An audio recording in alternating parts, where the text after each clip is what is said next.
est extrêmement grave. La guerre d'occupation qui persiste à territoire de Rutshuru, de Nyiragongo, de Masisi. Les massacres qui persistent à Beni. Les signes de cette guerre-là démontrent que cette guerre est plus grave que la guerre que nous avons connue en 2013, en 2012-2013. Cette guerre est plus grave, pourquoi? Les témoignages que j'ai recueillis, parce que je suis dans la région depuis bientôt 10 jours. Il s'est fait que, à partir de Kalengera, à partir de Kibumba, à partir de Tongo, à partir de Kiwanja, il est prouvé que la guerre dont nous sommes victimes, ce n'est pas une guerre contre un prétendu mouvement M23. En réalité, les unités qui ont pris à nouveau les contrôles de Kichanga, à date, je pense, du 19 au 20, le dimanche antérieur, demandé à nouveau la population de Bambo jusqu'à ce jour pour jeter dans la rue tous les habitants de Bwito, tous les habitants de Masisi qui étaient cantonnés à Kichanga, les populations entrées d'errer à Pinga Calais sans assistance, entrées d'errer à Nyanzale sans assistance, entrées d'errer sur les routes de Kibirizi, Rwindi, Kanyabayonga sans assistance. Les attaques menées à Kibumba, les attaques menées à Bouchagara, dans le territoire de Nyiragongo, ces attaques-là ont été menées par des unités de l'armée rwandaise. L'heure est donc extrêmement grave. Quel est l'objectif derrière cette guerre? Pourquoi on peut prétendre que pour assurer la sécurité de 46 000 familles réfugiées au Rwanda, il faut exterminer les millions des habitants de Nyiragongo, les millions des habitants de Rutshuru, les millions des habitants de Masisi. Il faut exterminer les millions des habitants de Beni et de Irumu de Mambasa.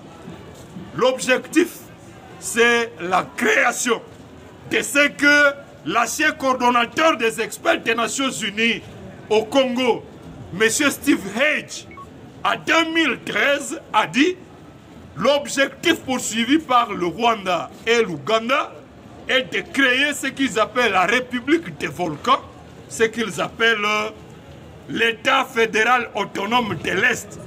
Ils ont lancé cette guerre en 2012, prétextant revendiquer la mise en œuvre des accords du 23 mars 2009. Les négociations de Kampala ont démontré que le gouvernement congolais avait déjà respecté ces accords à plus de 110%. Steve Hedge s'est posé la question, pourquoi, alors que ces accords ont été intégralement appliqués? Pourquoi, alors que la question de la nationalité a été réglée par l'article 10 de la Constitution de 2006? Pourquoi le Rwanda et l'Ouganda ont lancé la guerre de 2012, la guerre du M23-1? Ils ont lancé cette guerre une année après la balkanisation du Soudan, par la création de la République du Soudan du Sud. Leur objectif à lancer la première guerre du M23 en 2012 était de matérialiser le plan de création de cet État, le plan de balkanisation.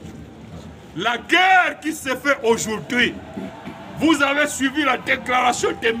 Kagame, qui ment en ciel ouvert que l'ancien royaume du Rwanda étendait ses limites jusqu'à Idjwi, jusqu'à Calais, jusqu'à Walikale, jusqu'à la rivière Luholu et à Kassando dans le Lubero au sud, en comprenant la ville de Goma, Nyiragongo, Masisi, Rutshuru. Lorsque vous suivez la déclaration de M. Museveni, qui dit que l'objectif de cette guerre, c'est de ramener ces gens dans leur village, chers compatriotes, à travers vous de la presse et à travers cette conférence, je voudrais alerter que la phase de consacration de cette République est dans sa phase extrêmement critique. Il est temps, je suis venu pour lancer un appel, que pour maintenir l'intégrité territoriale de la RDC jusqu'à ce jour, les militaires congolais de FARDC, les volontaires patriotes de Rutshuru, de Nyiragongo, de Beni, de Goma, de Masisi, se sont sacrifiés énormément pour que Goma ne tombe pas. Je suis venu lancer un appel que le prix du calvaire de ces populations, c'est le prix qui a permis que jusqu'ici, Kanyabayonga, Lubero, Butembo ne tombe pas. Le prix de sacrifice de ces populations a permis jusqu'ici que Bukavu et le Sud Kivu ne tombent pas. Je suis venu alerter chaque Congolais, à commencer par ceux de Goma, ceux de Lubero, Butembo, et surtout ceux de Bukavu et Sud Kivu. Je voudrais les rappeler que les premières victimes de la guerre de création de cette République, ce sont les habitants de Bukavu, qui ont connu ce qu'on a camouflé sous la prétendue mutinerie de Mutebutsi. Lorsque Masisi tombe, c'est Bukavu qui tombe. Kunabatouare est parti de Bouiza dans le Masisi. Il est passé par Minova. Les troupes sont parties de Ufamandu. Et à quelques jours, Bukavu est tombé. Avant même que Goma ne tombe. Avant même que Sak ne tombe. Les frères du Sud Kivu doivent comprendre qu'ils ont le devoir de manifester la solidarité avec les populations de Nord Kivu, avec les populations de Beni, de Masisi, de Rutshuru, de Nyiragongo. Lancez l'appel aux compatriotes. Je voudrais qu'ils sortent de leur sommeil. Parce que c'est à 2000 km et qu'ils voient la guerre à la télévision, pour eux jusqu'ici ça va, pensant qu'eux ne sont pas concernés et talibangotés. Non, je voudrais leur rappeler que le secret pour dominer Kinshasa consiste à accepter le sacrifice de faire plus de 2000 km à travers la forêt dense, la forêt équatoriale, en acceptant de marcher pieds nus. L'expérience de l'AFDEL nous a démontré qu'à 7 mois, il est possible de partir de Goma, de Bukavu, de Ulemera et de prendre le contrôle de Kinshasa. Que les compatriotes de Kinshasa se réveillent de leur sommeil. Comme en 2004, les étudiants de l'université de Kinshasa, la société civile, toutes les confessions religieuses se sont mobilisées pour assiéger pacifiquement les installations des communautés internationales, des ambassades. L'heure est grave. Les habitants de toutes les provinces de la RDC sont concernés.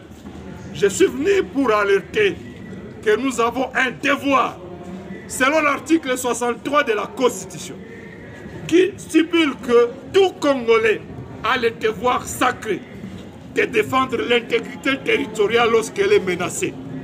Je suis venu lancer un appel pour que chaque Congolais se pose la question: qu'est-ce que je dois faire pour que les victoires que l'armée a enregistrées à Kanyamaoro, à Kibumba, les victoires que les volontaires de l'armée ont enregistrées à Kilolirwe, à Burungu, à Kichanga, tout le monde a célébré.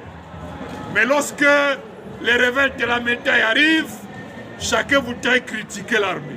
Chacun voudrait cracher sur les sangs de nos héros, sur les sangs de nos martyrs. Je voudrais venir lancer un appel pour que chacun se pose la question, comme Kennedy l'a dit: qu'est-ce que je dois faire pour que cet engagement patriotique puisse conduire à la victoire? Parce que si nous ne conduisons pas cette flamme de résistance, les habitants de Butembo, Lubero se fatiguent. Les habitants de Nyiragongo, Masisi, Rutshuru, Goma se fatiguent. Eh bien, nous allons vivre ce que Hitler a dit à ses conseillers. Hitler a pris une poule. Il a commencé à enlever les poils pendant que la poule était vivante. La poule a crié. Hitler était sans pitié. Lorsque la poule était presque affaiblie, il a jeté loin de lui. Ensuite, il a pris des grains de maïs. Il a mis devant ses pieds. Et la poule, voyant les grains de maïs, s'est efforcée de venir picoter ces grains de maïs sous les pieds de Hitler. Si Goma ne se lève pas en solidarité avec tous ces territoires, si Bukavu ne se lève pas, si Kinshasa ne se lève pas, la première conséquence, c'est que la flamme de résistance de ces populations du Nord Kivu qui servent de bouclier, la flamme va s'éteindre. Et ces populations seront tentées de se réjouir, d'applaudir le bourreau. Cette tentation, nous la voyons déjà à Beni. Cette tentation nous guette à Rutshuru.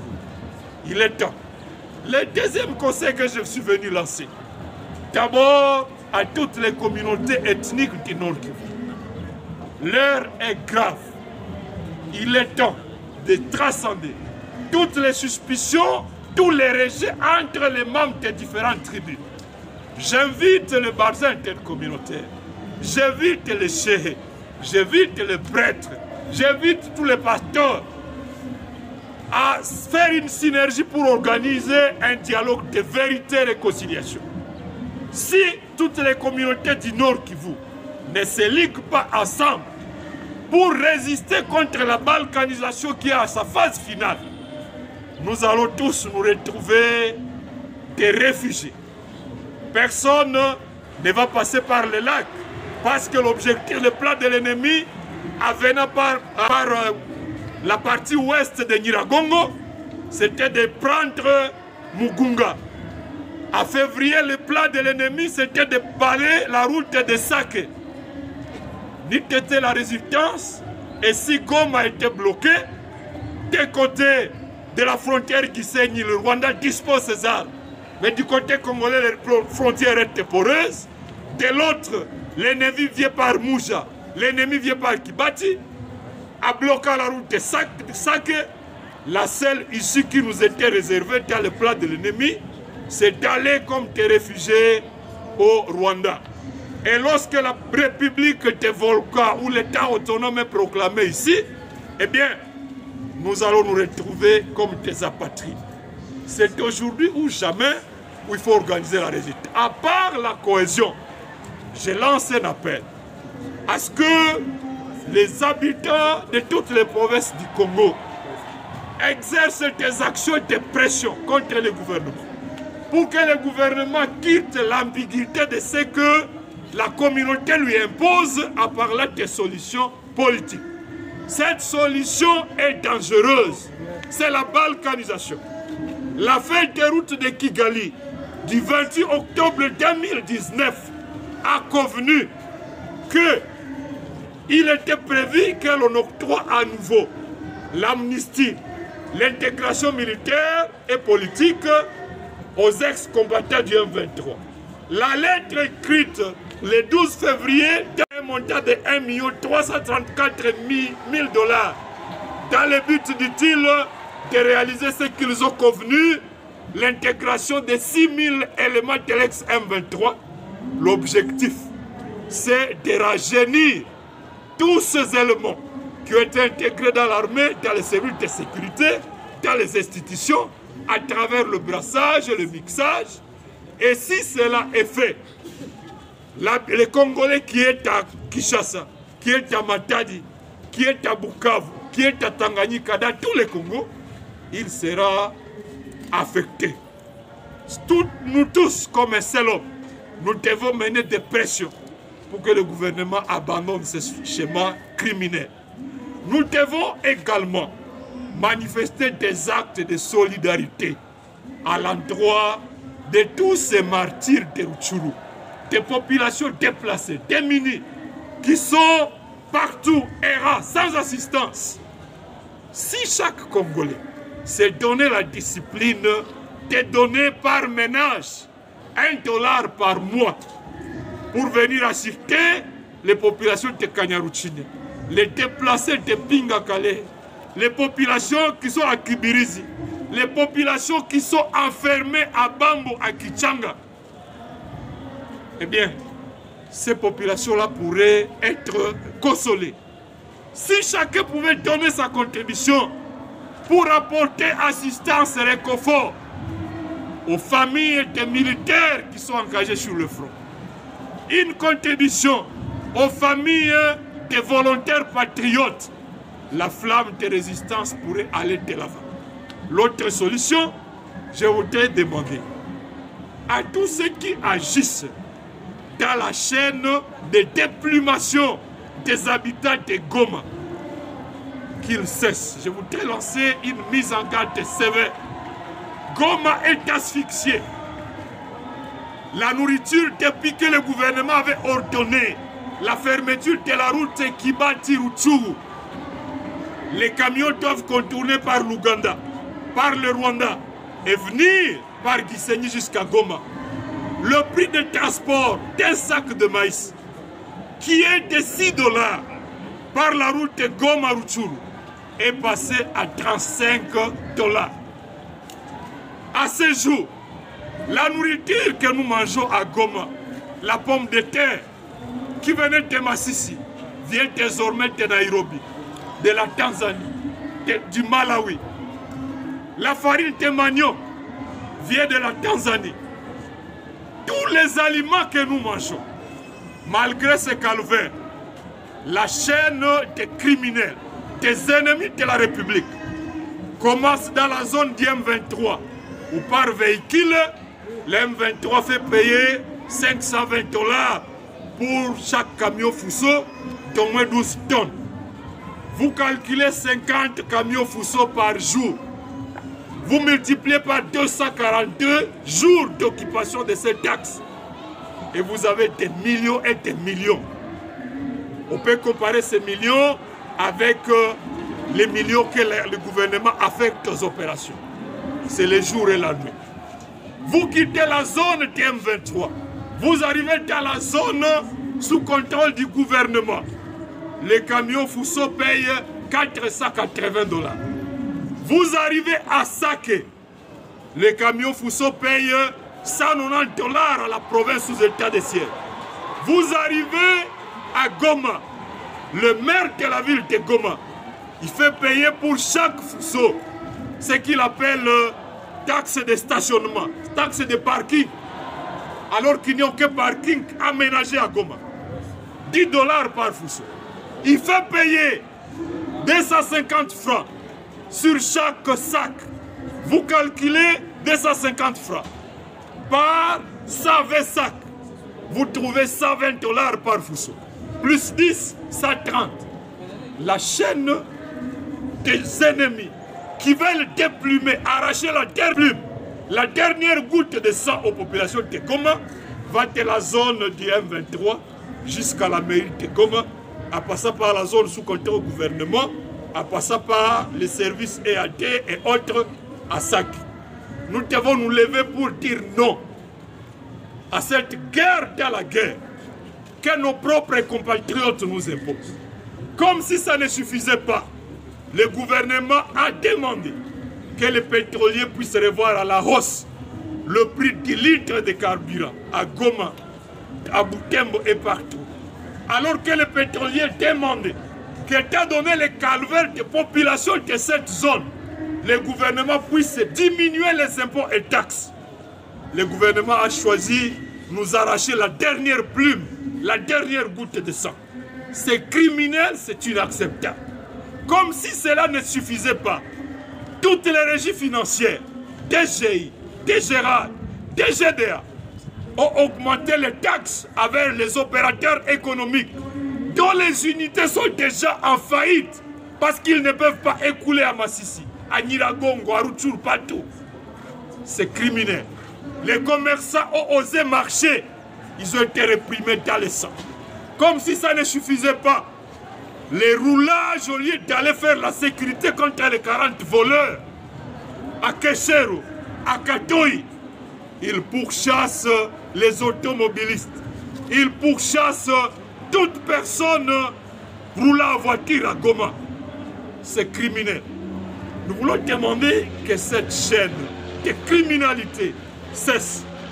Nous voulons enfin demander à toute la population de Goma particulièrement et à tous les habitants des différents territoires du Nord Kivu à se joindre au mot d'ordre lancé par la coordination de la société civile qui a donné un ultimatum de 2 semaines au gouvernement pour quitter la cruauté de cesser le feu unilatéral.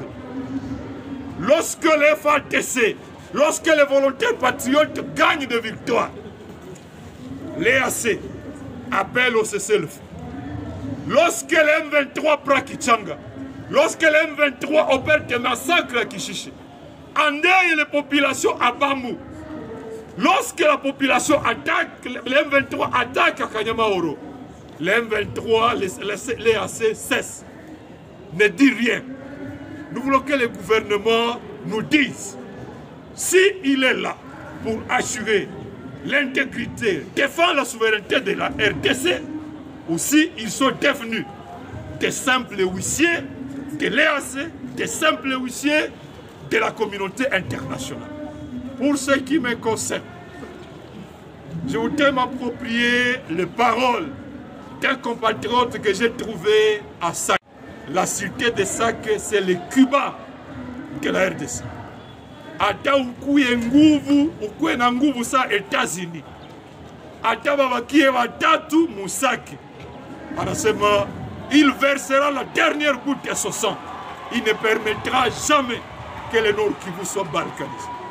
Je voudrais m'approprier les propos d'un compatriote que j'ai rencontré à Kanyamahoro, près de Kibati, qui m'a dit que lui n'a nulle part pour fuir.